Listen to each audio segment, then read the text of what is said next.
मदत करण्याची भूमिका असेल, मोठ्या प्रमाणावर तुमच्या माझ्या भारतामध्ये गुंतवणूक करण्याच्या बद्दल एक पोषक वातावरण निर्माण करण्याचं काम असेल, आज जगामध्ये आपण 3ऱ्या क्रमांकाला तुमची माझी अर्थव्यवस्था पंतप्रधानांच्या नेतृत्वाखाली झालेली आहे, अशा पद्धतीनं काम तिथं चाललेलं आहे.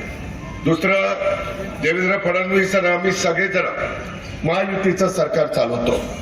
आमच्या विरोधामध्ये जरूर शिवसेना आहे, धनुष्यबाण आहे, त्याचे एकनाथराव शिंदे प्रमुख आहेत. ते मध्ये येऊन गेले. मला आता आमचे सहकारी गिरीशजी एक व्हिडिओ दाखवत होते. मुख्यमंत्री इथं आलेले होते, प्रचार करायला आलेले, उपमुख्यमंत्री, माजी मुख्यमंत्री आणि आत्ताचे उपमुख्यमंत्री.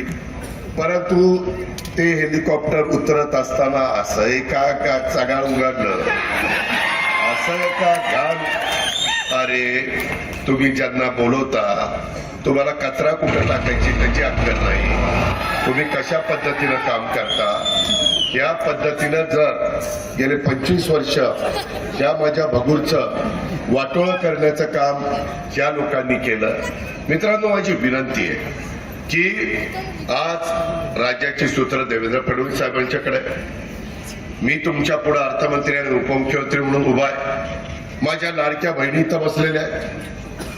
पाठीमागच्या काळामध्ये अर्थसंकल्पामध्ये दिलीपला पण माहिती आहे आणि सरोजला पण माहिती आहे, महायुतीच्या सरकारच्या वतीनं लाडकी बहीण योजना आम्ही आणली. आमच्यावर आरोप झाले की हे योजना उद्या बंद करतील. आम्ही योजना बंद करण्याकरता आणलेली नव्हती. आम्ही आमच्या लाडक्या बहिणींना फुल ना फुलाची पाकळी या नात्याने, जसं भाऊबीजेला आपण बहिणीला त्या ठिकाणी ओवाळणी टाकत असतो, आपण रक्षाबंधनला आपल्या बहिणीला आधार देण्याचं काम करत असतो. ही परंपरा आहे.